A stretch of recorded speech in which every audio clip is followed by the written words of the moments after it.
تو اس میں چونکہ جیسا کہ میں نے عرض کیا کہ استعانت باللہ، مدد مانگنی ہو تو صرف اللہ سے مانگو، یہ دین کی روح کا ایک بہت اہم مسئلہ ہے، بہت اہم موضوع، روح دین۔ میں نے اسی لیے آج سورہ فاتحہ کی تلاوت کی شروع میں کہ اس مسئلے کی اہمیت جو ہے اس کا آپ کو اندازہ ہو جائے۔ سورہ فاتحہ جو ہماری نماز کا جزو لازم ہے، حدیث نبوی ہے لا صلاۃ لمن لم یقرأ بفاتحۃ الکتاب، سورہ فاتحہ کے بغیر کوئی نماز نہیں، ہر رکعت میں ہم پڑھتے ہیں۔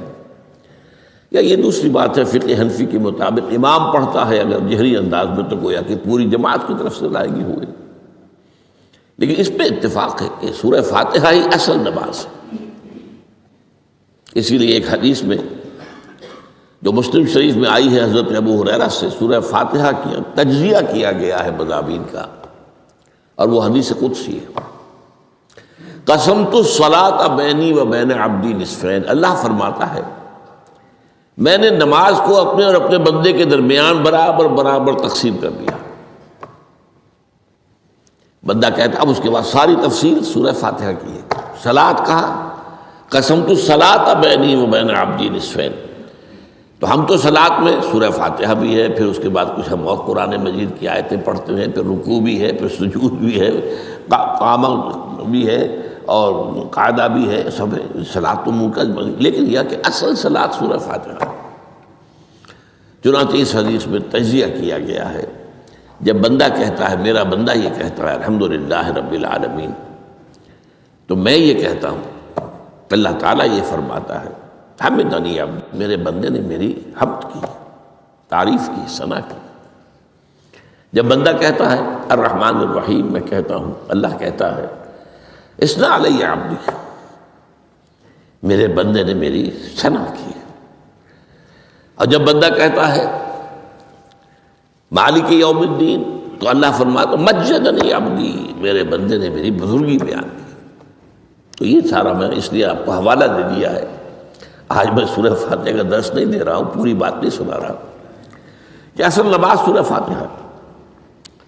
اب سورہ فاتحہ میں 7 آیتیں ہیں، اور عجیب ترتیب ہے، 3 آیتوں پر ایک جملہ بنتا ہے، الحمدللہ رب العالمین الرحمن الرحیم مالک یوم الدین، آیتیں 3 جملہ 1۔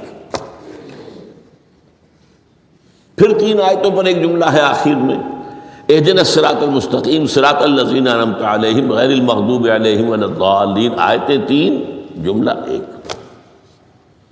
درمیانی آیت ہے 4 نمبر کی، ایاک نعبد و ایاک نستعین، یہ ہے در حقیقت مرکزی آیت، مرکزی ہو گئی، 3 ادھر 3 ادھر، پھر وہ 3 ایک جملہ، آخری 3 ایک جملہ، اور یہ ایک آیت میں 2 جملے ہیں۔ ایاک نعبد بھی مکمل جملہ ہے، و ایاک نستعین بھی مکمل جملہ ہے، اور یہیں پر سورہ فاتحہ کی وہ تقسیم ہوتی ہے آدھی، 3.5 آیتیں ادھر ہیں، الحمدللہ رب العالمین الرحمن الرحیم مالک یوم الدین ایاک نعبد۔ اب واو آ گیا، یہ واو ایسے ہے جیسے کہ آپ ترازو کو پکڑتے ہیں، مٹھ اس کی جو ہے۔ اب 3.5 آیتیں ہیں، وَإِيَّاكَ نَسْتَعِينُ اهْدِنَا الصِّرَاطَ الْمُسْتَقِيمَ صِرَاطَ الَّذِينَ أَنْعَمْتَ عَلَيْهِمْ غَيْرِ الْمَغْضُوبِ عَلَيْهِمْ وَلَا الضَّالِّينَ۔ یہ جو مرکزی آیت ہے، اس میں 2 باتوں کا ذکر ہے۔ ایاک نعبد، ایک تو ہم اقرار کرتے ہیں کہ اللہ ہم صرف تیری ہی بندگی کرتے ہیں اور کرتے رہیں گے، یہ حال اور ماضی، حال اور مستقبل دونوں کو محیط ہے۔ اور دوسرا وَإِيَّاكَ نَسْتَعِينُ، اور صرف تجھ ہی سے مدد مانگتے ہیں اور مانگتے رہیں گے۔ یہ گویا کہ دین کا ایک مرکزی نقطہ ہے، جو صلاۃ کا مرکزی نقطہ ہے، وہی در حقیقت دین کا مرکزی نقطہ ہے۔ اب ہم اس پر غور کر چکے ہیں، 40 نبوی کی حدیث نمبر 3 جو ہے وہ اس پر ہے، ایاک نعبد۔ اس میں گفتگو ہو چکی ہے تفصیل سے کہ عبادت کا تصور کیا ہے، جس کے لیے انسان کو پیدا کیا گیا، وما خلقت الجن والانس الا لیعبدون۔ اور تمام رسولوں کی دعوت کا مرکزی نقطہ ان اعبدوا اللہ ما لکم من الہ غیرہ. زندگی آمد برائے بندگی، زندگی بے بندگی شرمندگی. اور اس میں جو کنفیوژن ہم نے پیدا کر دیا ہے کہ عبادت کو عبادات کے مترادف قرار دے دیا. نماز، روزہ، حج اور زکوٰۃ یہ عبادات ہیں. وہ عبادت جس کے لیے ہمیں پیدا کیا گیا ہے وہ یہ چیزیں نہیں ہیں. وہ ہے پوری زندگی میں ہمہ تن، ہمہ وقت، ہمہ جہت اللہ کی اطاعت. ہر وقت نماز تو نہیں پڑھی جاتی، ہر روز روزہ تو نہیں رکھا جاتا. یہ جو کہا کہ میں نے صرف تمہیں پیدا ہی اس لیے کیا کہ میری عبادت کرو، تو عبادت سے مراد یہ چیزیں نہیں ہو سکتی. یہ در حقیقت اس عبادت کے لیے سپورٹس ہے. جیسے 4 ستون ہیں، ان پر چھت ہے، چھت کو سپورٹ دینے کے لیے ستون ہے. ستونوں کی معنویت ہی تب ہے جبکہ چھت ہو، ورنہ کیا کہیں گے کس لیے کھڑے کر دیے 4 ستون؟ پاگل پن ہے کوئی؟ کس لیے؟ What for? جب تک کہ چھت کا تصور نہ ہو. شامیانے کے لیے 4 آپ نے بانس کھڑے کیے ہیں، کس لیے؟ اس شامیانے کو سپورٹ کرنے کے لیے. تو اب اس میں جو ایک مضمون آیا وہ یہاں بھی آ گیا اس حدیث میں. تو قرآن مجید کی آیت میں ایاک نعبد و ایاک نستعین، یہ ہے دوسری بات جس پر کہ آج کی ہماری مرکزی جو مضمون ہے وہ یہ حدیث. تجھ ہی سے مدد مانگتے ہیں اور مانگتے رہیں گے. اللہ تعالیٰ سے مدد مانگنا. اب آپ یوں سمجھیے کہ مدد جو مانگی جاتی ہے مختلف الفاظ استعمال ہو سکتے ہیں. استعانت وہ اس حدیث میں بھی آیا، قرآن میں بھی آیا سورہ فاتحہ میں، ایاک نستعین. استمداد مدد طلب کرنا. استنصار نصرت مانگنا. استدعاء کوئی دعا کرنا کسی کام کے لیے. استغاثہ کسی کی دعائی دینا. یہ تمام ایک قبیل کی چیزیں ہیں، ان کو جمع کر لیجیے استعانت. اب استعانت ایک تو ہے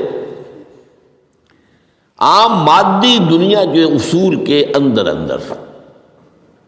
میں کسی سے کہوں بھائی مجھے ذرا پانی پلا دینا، یہ بھی استعانت ہی ہو گئی نا. میں نے اپنی ایک ضرورت کو پورا کرنے کے لیے اسے مدد چاہیے. اس میں کوئی شرک نہیں، کوئی برائی نہیں. معلوم ہے یہ ایک عام مادی قوانین کے تحت ہوگا. یہ علیحدہ بات ہے کہ حضور کے بارے میں یہ آتا ہے صلی اللہ علیہ وسلم کہ آپ کبھی ایسے کام کے لیے بھی کسی کو نہیں کہتے تھے. یہاں تک کہ اگر آپ سواری پر ہوتے تھے اور آپ کا جو کوڑا ہے وہ نیچے گر گیا تو آپ اپنی سواری کو بٹھا کر یا اتر کر خود کوڑا اٹھاتے تھے، کسی سے کہتے نہیں تھے کہ مجھے ذرا اٹھا دو. تو یہ استدعاء، استعانت، استمداد، اس میں ایک درجے ہیں، بڑے اونچے اونچے درجے بھی ہیں. لیکن عام حالات میں ہم مادی قوانین کے تحت اگر کوئی مدد چاہے کسی سے تو کوئی بری بات نہیں، اس میں کوئی شرک نہیں، اس میں کوئی کفر نہیں. اگرچہ بعض حضرات کے نزدیک اس کا ایک درجہ ہے، وہ میں بعد میں بیان کروں گا. لیکن یہ کہ ماورائی انداز میں کسی غیر مرئی حقیقی یا باہومہ شخصیت سے مدد مانگنا یہ شرک. غیر مرئی حقیقی فرشتے ہیں، غیر مرئی ہے، حقیقی ہے. موہومہ جنہوں نے گاڈز اینڈ گاڈیسز اور آلہہ بنا لیے، دیویاں دیوتیا بنا لیے، یہ موہومہ ہے. ان کے وہم کی پیداوار وہ بھی غیر مرئی ہے. وہ انہوں نے تصویریں بنا دی ہیں پوجنے کے لیے، لیکن وہ یہ کہتے ہیں کہ یہ تصویریں جو ہم نے بنائی ہیں یا یہ مجسمے بنائے ہیں، بت بنائے ہیں، یہ صرف توجہ کے ارتکاز کے لیے ہے تاکہ پورا مراقبہ کر سکے، ہم اپنی توجہ کو مرکوز کر سکیں. ہمیں بھی پتہ ہے کہ ان بتوں میں کچھ نہیں ہے. ایک عام ہندو ہے بیچارہ، عام جاہل دیہاتی، وہ تو یہی سمجھتا ہوگا کہ اسی میں ہے سب کچھ، اس بت ہی کے اندر ہے. لیکن جو پڑھے لکھے ہندو ہیں، جو تعلیم یافتہ لوگ ہیں، ڈاکٹر رادھا کرشنن بہت بڑا فلسفی تھا، جو آپ کو معلوم ہے بھارت کا صدر رہا ہے، بہت بڑا فلسفی. تو اس کی ایک کتاب ہے انڈین فلسفی پہ، اتنی موٹی موٹی 2 جلدیں ہیں اور بڑی باریک ٹائپ کی. میں اس نے کہا کہ ہم ان بتوں میں کچھ نہیں سمجھتے، یہ تو صرف کنسنٹریشن، توجہ کو مرکوز کرنے کے لیے ہم نے ان کو بنا لیا ہے تاکہ ان کے ساتھ ایک ذہنی اور روحانی رشتہ قائم کرنے کے لیے اپنی توجہات کو مرکوز کر سکیں۔ بہرحال یہ میں نے بتایا، ایک ہے غیر مرئی حقیقی، ایک ہے غیر مرئی موہومہ۔ غیر مرئی حقیقی میں فرشتے بھی ہیں، معلوم ہے یہاں موجود ہیں، کرامن کاتبین ہیں، لیکن میں یہ نہیں کہہ سکتا کہ ذرا میری یہ مشکل دور کر دو، اس فرشتے سے میں مخاطب نہیں ہو سکتا، یہ شرک ہو جائے۔ حالانکہ ہمیں معلوم ہے فرشتہ ہے، فرشتے تو اس وقت ہمارے اس مجمع کو گھیرے ہوئے ہیں۔ حضور کی حدیث ہے، مجتمع قوم فی بیت من بیوت اللہ یتلون کتاب اللہ ویدارسونہ بینہم الا حفتہم الملائکہ وغشیتہم الرحمہ۔ جب بھی کبھی میرے گھروں میں سے کسی گھر میں میرے بندے جمع ہوتے ہیں قرآن کو پڑھنے اور سمجھنے کے لیے، سمجھنے سمجھانے کے لیے، تو فرشتے ان کے گرد گھیرا ڈال لیتے ہیں اور ان پر رحمت چھا جاتی ہے اور سکینت ان پر آسمان سے نازل ہوتی ہے، اور اللہ تعالیٰ ان کا ذکر کرتا ہے فی من عندہ۔ دیکھو اے فرشتو، تم تو کہتے تھے نا کہ اے اللہ تو یہ خلیفہ بنانے چلا ہے آدم، یہ تو دنیا میں فساد مچائے گا، دیکھو وہ میرے بندے وہ کیا کر رہے ہیں۔ اللہ تعالیٰ ذکر کرتا ہے ان کا اپنی اس مجلس میں، وہ جو ملأ اعلیٰ کی مجلس ہے، جو اللہ تعالیٰ کے قریب ترین جو فرشتے ہیں ان میں۔ تو فرشتے ہیں لیکن مدد نہیں مانگی جا سکتی۔ اسی طرح اب ذرا مسئلہ دوسرا وہ مختلف ہی ہو جائے گا۔ میں نے پہلے وہ بات کی جس میں اختلاف کا امکان ہے، فرشتے تو ہیں، ان پر ہمارا ایمان ہے، اور اصل میں ایمان بالملائکہ ہی کی شکل بگڑی ہے، یہ جو گاڈ اور گاڈیسز بنا لیے گئے اور دیوی اور دیوتا بنا لیے گئے اور آلہہ بنا لیے گئے، ملائکہ ہی کی۔ ملائکہ کو اللہ نے ایک ایک کام کے اوپر معمور کیا ہوا ہے، یہ پہاڑوں کا فرشتہ ہے، یہ بارش کا فرشتہ ہے، یہ فلاں کا فرشتہ ہے۔ انہوں نے انہی کو دیوتا بنا لیا، بس غلطی کیا لگی کہ ان کا کوئی اختیار بھی ہے۔ ہمارا ایمان کیا، فرشتوں کا اختیار کوئی نہیں،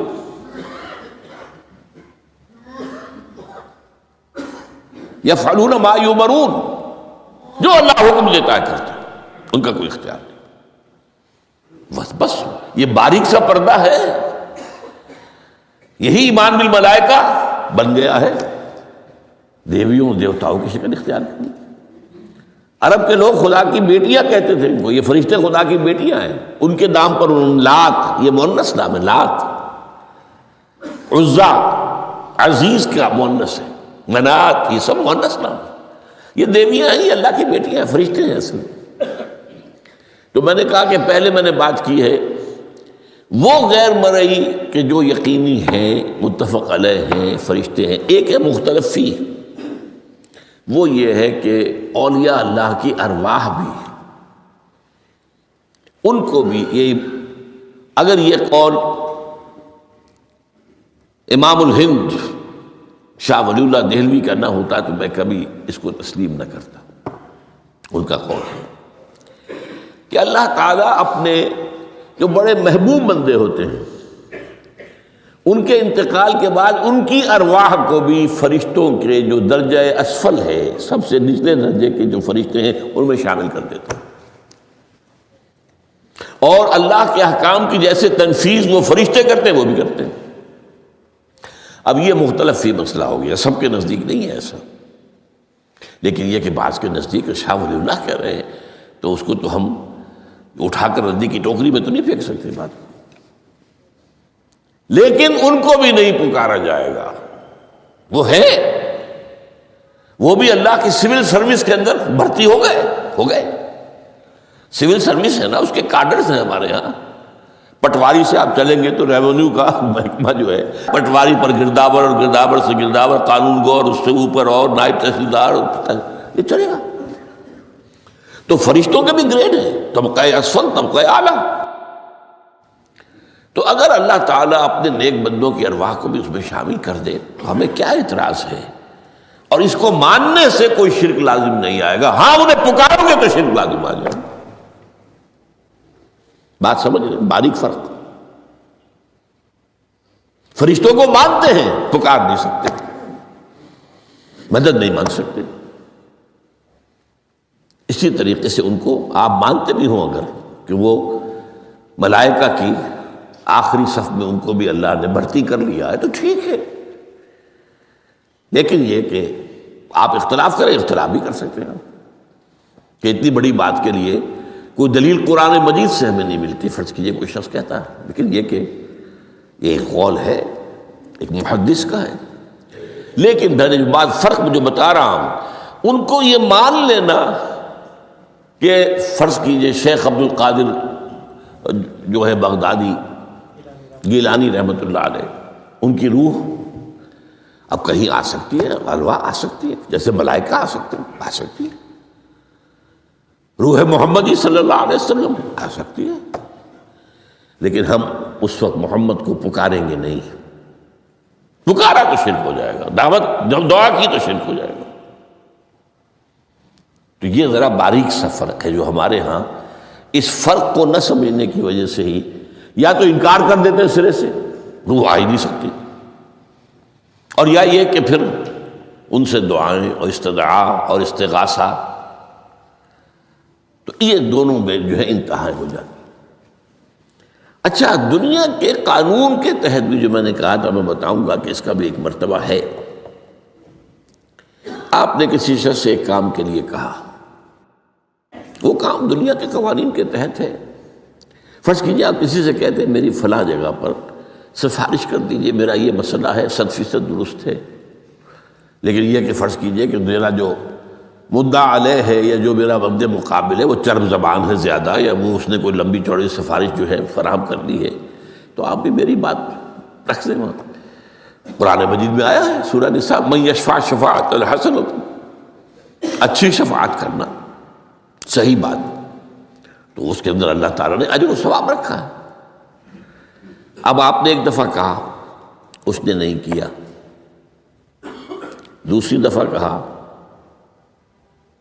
نہیں کیا، پھر کہا، تو یہ میں ایک بزرگ کا قول آپ کو بتا رہا ہوں کہ یہ شرک ہو جائے گا. ایک دفعہ کہا ٹھیک ہے یہ سوال ہے، دوسری دفعہ کہا یہ بھی چلیے معاف، اب تیسری دفعہ. اس کا مطلب یہ کہ آپ نے یہ بات سمجھ لی ہے کہ آپ کا خیر اسی کے ہاتھ میں ہے، اور یہ شرک خفی ہو جائے گا. ٹھیک ہے، آپ نے کہا اگر وہ کر دے ٹھیک، کوئی اعتراض نہیں. تو یہ باتیں بھی سمجھنے کی ہیں، کیونکہ آدمی جو ہے اگر پیچھے پڑ جاتا ہے، کہتا رہتا، مطلب معلوم ہوا کہ اس کے ذہن میں یہ بات بیٹھ گئی ہے کہ تمہارا خیر جو ہے، تمہاری بھلائی اسی کے ہاتھ میں نہیں. بہرحال اس تمہید کے بعد اب ہم پڑھ رہے ہیں.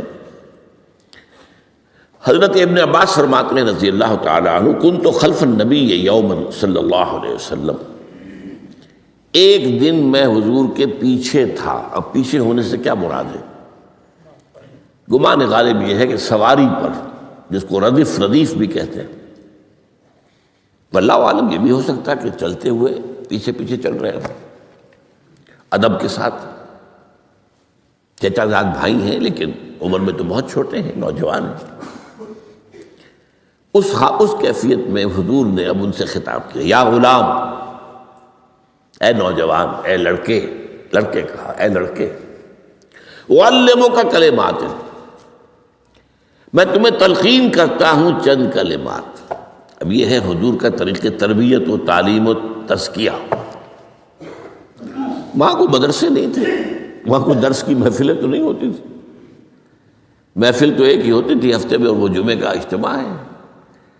باقی حضور کی صحبت ہے، فجر کی نماز کے بعد بھی آپ بیٹھے ہیں، صحابہ بھی بیٹھ کے ہیں، کچھ گفتگو ہو رہی ہے. اسی میں تربیت، اسی میں تعلیم، اسی میں تزکیہ. وہ علیحدہ ذکر کے حلقے جو ہے وہ ضربے مارنے کے لیے یہ تو نہیں تھے. یہ تو بات کی ایجاد ہے. میں تو سب مانتے ہیں کہ یہ بات کی ایجاد ہے، یہ مصنون چیزیں نہیں.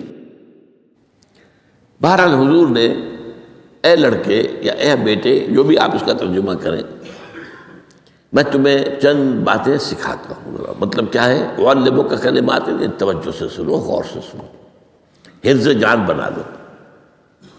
احفظ اللہ یحفظک، پہلا کلمہ، اللہ کی حفاظت کرو وہ تمہاری حفاظت کرے گا. اب اس سے مراد کیا ہے؟ عام طور پر سمجھا گیا ہے کہ اللہ کے احکام کی حفاظت کرو، کوئی حکم ٹوٹنے نہ پائے، وہ تمہاری حفاظت کرے گا. اور ایک مفہوم یہ بھی ہو سکتا ہے، اللہ کو اپنے دل میں محفوظ رکھو، اس کی یاد سے اس دل کو، اس خانہ قلب کو خالی نہ ہونے دو، مستحضر رکھو اللہ کو اپنے دل میں، تو اللہ تمہاری حفاظت کرے گا، اللہ تمہیں یاد رکھے گا. اور حدیث قدسی میں یہ الفاظ آئے، میرا بندہ جب مجھے اپنے دل میں یاد کرتا ہے میں بھی اسے اپنے دل میں یاد کرتا ہوں. جب میرا بندہ کسی محفل میں میرا ذکر کرتا ہے میں اس سے کہیں بہتر محفل میں اس کا ذکر کرتا ہوں. اللہ کی محفل تو ملائے اعلیٰ کی ہے، ملائکہ مقربین کی ہے.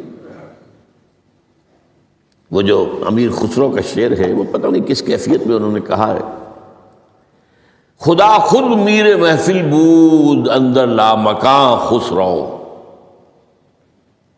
محمد شمع محفل بود شب جائے کہ من بودم. اے خسرو، رات میں جہاں تھا، وہ رات کوئی کیفیت تھی جو گزری ہے، وہ ایک لا مکان کی محفل تھی. اب مکان نہیں ہے، لا مکان ہے، مادی نہیں ہے. وہ اس کی محفل میں میر محفل اللہ تھا اور شمع محفل محمد تھے صلی اللہ علیہ وسلم. خدا خود میر محفل بود اندر لا مکان خسرو، محمد شمع محفل بود شب جائے کہ من بودم. بہرحال اللہ کو تم اپنے دل میں مستحضر رکھو، اللہ تعالیٰ تمہیں بھی یاد رکھے گا. دوبارہ فرمایا احفظ اللہ تجدہ امامک تجاہک، اللہ کو یاد رکھو تو اپنے سامنے موجود پاؤ گے. جب چاہو دعا کرو. وہ جو بات کہا ہے کہ دل میں ہے، جب چاہو مخاطب ہو جاؤ. دل کے آئینے میں ہے تصویر یار، جب ذرا گردن جھکائی دیکھ لی، کہیں دور تو نہیں. نحن اقرب الیہ من حبل الورید. تمہارے دل میں اللہ ہے تو کہاں جا رہے ہیں اس کو ڈھونڈنے کے لیے؟ اپنے دل میں. وہ جو بے دل نے کہا ہے، ستم است گر ہوست کا شبد کہ بے سیر سر و سمندرا، تجھے غنچہ کم نہ دمیدہ در دل کشا بچمندرا. بڑے ستم کی بات ہے کہ تمہارا دل کہتا ہے چلو ذرا باغیچے میں چلو، پھولوں کی سیر کرو، یہ گلاب کا پھول ہے، یہ موتیا ہے، یہ سیر. ستم است، بڑے ستم کی بات ہے. کیوں یہ ستم کیا ہو گیا اس میں؟ ستم است گر ہوست کشد، تمہاری خواہش تمہیں کھینچتی ہے کہ بے سیر سر و سمندرا، سر و سمن ذرا ان کی سیر کرنے کے لیے آؤ. تجھے غنچہ کم نظر، تو خود ایک غنچہ ہے، تو خود ایک پھول ہے، اللہ کا بنایا ہوا اشرف المخلوقات. وہ اشرف المخلوقات سے بڑا کوئی پھول ہو سکتا ہے؟ تجھے غنچہ کم نہ دمیدہ در دل کشا، اپنے دل کا دروازہ کھولو، بچمن درا، اس کے اندر جو چمن آباد ہے وہ کیا ہے؟ روح ہے. دل مسکن ہے قلب، قلب مسکن ہے روح کا. تو احفظ اللہ تجدہ امامک یا تجاہک، اپنے سامنے موجود پاؤ. اذا سالتا فاسأل اللہ، اب آ گیا وہ مرکزی مضمون. دیکھو جب مانگو اللہ سے مانگو، غیر اللہ کے سامنے ہاتھ دراز کرو ہی مت. ایک حدیث میں آتا، یعنی حرام نہیں ہے، دنیاوی قواعد اصول قوانین کے تحت کسی سے مدد چاہنا، کوئی سوال کرنا حرام نہیں ہے. وہ تو میں نے کہا کہ اس پر اصرار آپ کریں گے تو اس میں بو پیدا ہو جائے گی، بدبو پیدا ہو جائے گی شرک کی، لیکن آپ سوال کریں، مدد لیں، اسی پر دنیا قائم ہے، ایک دوسرے کے ساتھ تعاون کے ساتھ۔ لیکن اونچا مقام کیا ہے؟ کسی سے سوال مت کرو سوائے اللہ کا، یہاں تک کہ جوتے باندھنے کا تسمہ تمہیں درکار ہے تو بھی کسی سے مت مانگو، اللہ سے مانگو۔ کیا پتہ اللہ کس کے دل میں ڈال دے اور وہ آ کے تمہیں تسمہ پیش کر دے۔ ہوتا ہے ایسا، بسا اوقات ہوتا ہے۔ جو اللہ کے ساتھ لو لگا کر رکھنے والے ہیں ان کے تو ایسے واقعات ہوتے ہیں کہ دل میں ایک بات آئی اور اس کے بعد وہی بات جو ہے وہ کوئی شخص آ گیا اور اس نے وہ بات پوری کر دی، کیونکہ لوگوں کے دل جو ہے وہ تو اللہ کے 2 انگلیوں کے مابین جب چاہتا پھیر دیتا ہے۔ کیا پتہ اللہ کسی فرشتے کو انسانی شکل میں بھیج دے، آتا ہے فرشتہ، آتا ہے انسانی شکل میں، آتا ہے آپ کی تکلیف کو رفع کر دے، آپ کی ضرورت کو پورا کر دے، اسی سے مانگو، کسی اور سے مت مانگو۔ یہ ہے توحید کا لب لباب۔ یوں سمجھیے اسلام کی جڑ کیا ہے؟ ایمان۔ اسلام کا جو خارجی نظام عمل ہے، انفرادی اعمال ہو، اجتماعی ہو، ان سب کی روح رواں کیا ہے؟ ایمان۔ ٹھیک، ایک بات ہو گئی۔ ایمان کا خلاصہ لب لباب کیا ہے؟ ایمان باللہ، جیسے ایمان بالآخرہ بھی ہے، ایمان بالملائکہ ہے، ایمان بالانبیاء ہے، ایمان بالرسل ہے، ایمان بالکتب ہے، ایمان بالقدر ہے، لیکن اصل ایمان، اسی لیے ایمان مجمل میں آپ کو معلوم ہے کسی اور چیز کا ذکر نہیں۔ آمنت باللہ کما ہوا باسمائہ وصفاتہ وقبلت جمیع احکامہ اقرار باللسان وتصدیق بالقلب، یہ ایمان مجمل ہے۔ اجمالی طور پر ایمان اس کا نام ہے، ہاں مفصل تفصیلی طور پر آمنت باللہ وملائکتہ وکتبہ ورسلہ والیوم الآخر والقدر خیرہ وشرہ من اللہ تعالی والبعث بعد الموت۔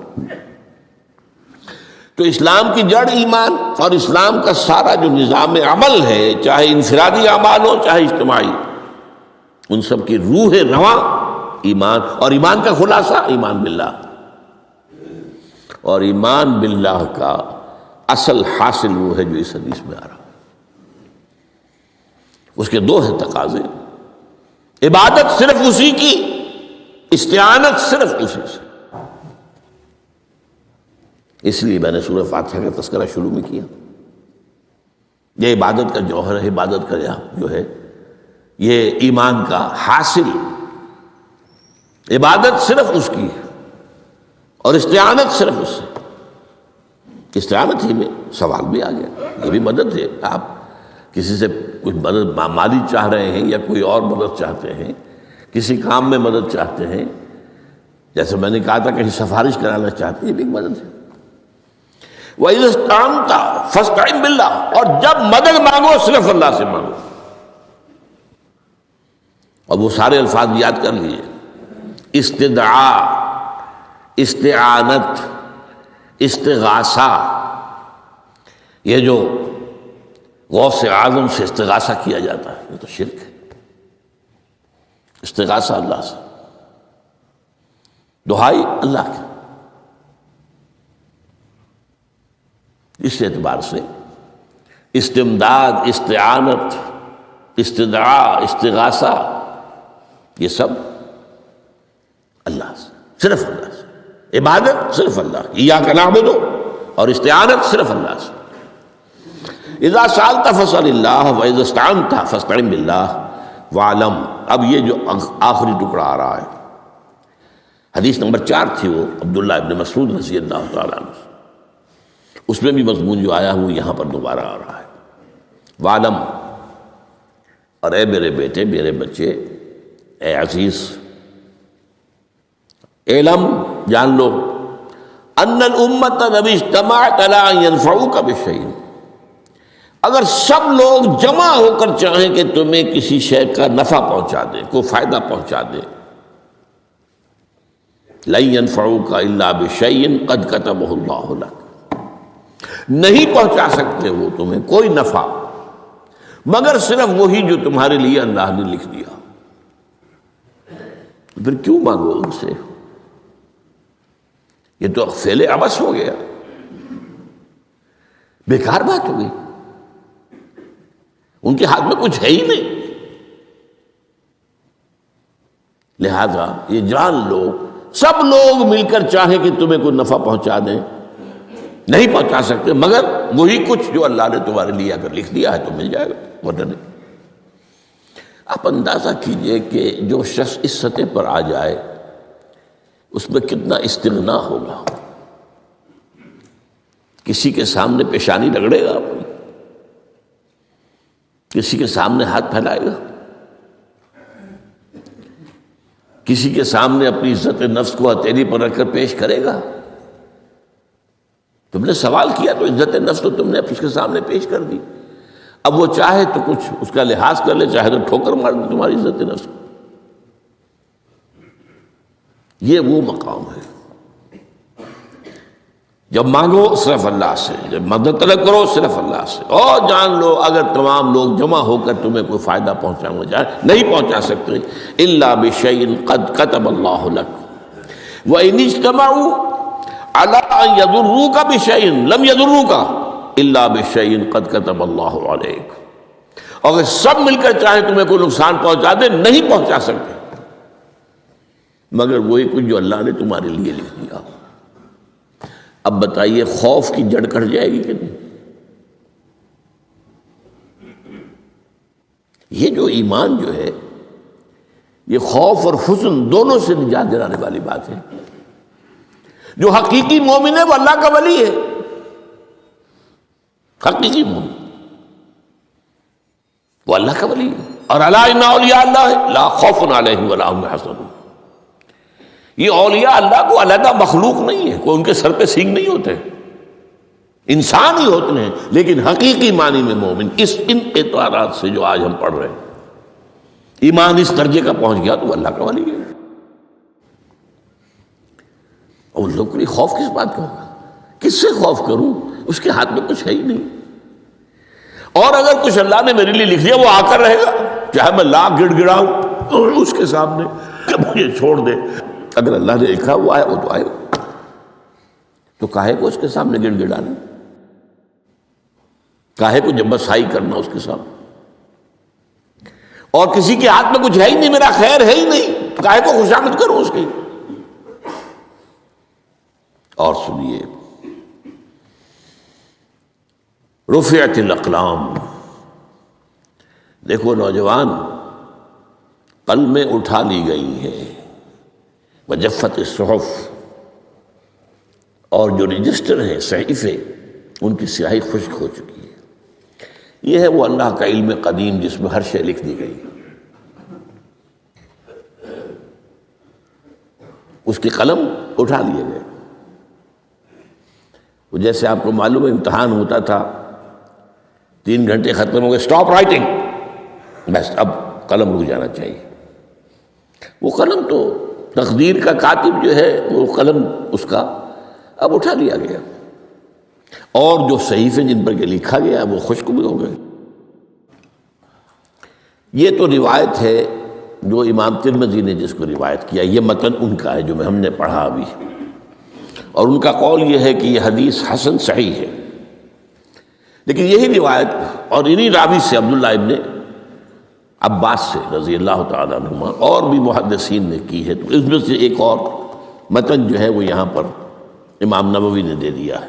احفظ اللہ تجدہ امامک، یہ تو پہلا وہ ٹکڑا تھا، وقت تو جاہک تھا، یہاں امامک ہے، مطلب ایک ہی ہے، اپنے سامنے پاؤ گے۔ اللہ کی حفاظت کرو، اللہ کو دل میں، اللہ کی یاد کو محفوظ رکھو، گویا کہ اللہ کو مستحضر رکھو۔ ذکر اللہ کے معنی کیا ہے؟ استحضار اللہ فی القلب، یہ ذکر اللہ ہے۔ جنہیں ہم ذکر سمجھ بیٹھے ہیں وہ ذکر کے ذریعے ہے۔ اقیم الصلاۃ لذکری، نماز قائم کرو میری یاد کے لیے، نماز ذریعہ ہے یاد کا۔ یہ علیحدہ بات ہے کہ آپ نے 17 رکعتیں بھی پڑھ لی ہو جو عشاء کی، اور یاد آپ کو آئی ہی نہیں کوئی، آپ تو ایک میکینیکل انداز میں جو ہے وہ اٹھک بیٹھک کر رہے ہیں، اور آپ کی زبان سے کچھ بھی نکل رہا ہے، اس کا آپ کے شعور سے، دل کی گہرائی سے کوئی رابطہ ہے ہی نہیں۔ وہ ذکر تو نہیں ہوا. ہاں نماز فرض تھی، وہ ادا ہو گئی، آپ کی فرض ادا ہو گئی. تو جنہیں ہم نے ذرائع، جنہیں ذکر سمجھا، وہ ذرائع ذکر ہے. اللہ اللہ سبحان اللہ زبان سے، یہ تاکہ اس کے نتیجے میں وہ ذکر حاصل ہو جائے. استحضار اللہ فی القلب، ذکر کے معنی ہے استحضار اللہ فی القلب. تعرف الی اللہ فی الرخاء، اور دیکھو کشادگی کے وقت میں تم اللہ کو یاد رکھو، اللہ کی طرف رجوع کیے رہو، بھول نہ جاؤ.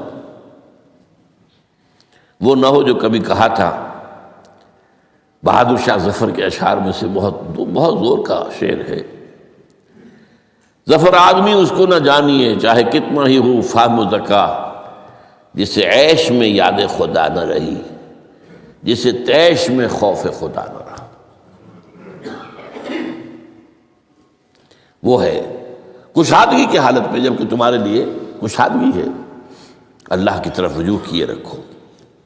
یعرف کا فی الشدہ، تو اللہ اپنی توجہ تم پر رکھے گا شدت کے وقت میں، جب تمہیں کوئی تکلیف ہے، اس تکلیف کو تم پر آسان کر دے گا.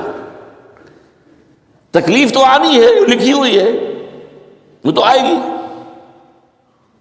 لیکن یہ کہ اللہ تعالیٰ اس کی شدت کو، ایک ہی چیز ہے جس کو ایک انسان بہت شدت کے ساتھ محسوس کر رہا ہے، دوسرا آدمی اتنا نہیں محسوس کر رہا ہے. احساس کا معاملہ ہوگا نا. وہ تو اصل میں اگر انسان کی نروز کٹی ہوئی ہے تو احساس ہوگا ہی نہیں، سرے سے ہی نہیں ہوگا. تو اس اعتبار سے اللہ تعالیٰ تمہارے لیے اس شدت کی کمی کر دے گا. وَعْلَمْ أَنَّمَا أَخْطَأَكَ لَمْ يَكُنْ لِيُصِيبَكَ، اور جان لو جو چیز تم سے چھوٹ گئی ہے، رہ گئی ہے، وہ ہرگز تمہیں ملنے والی نہیں تھی.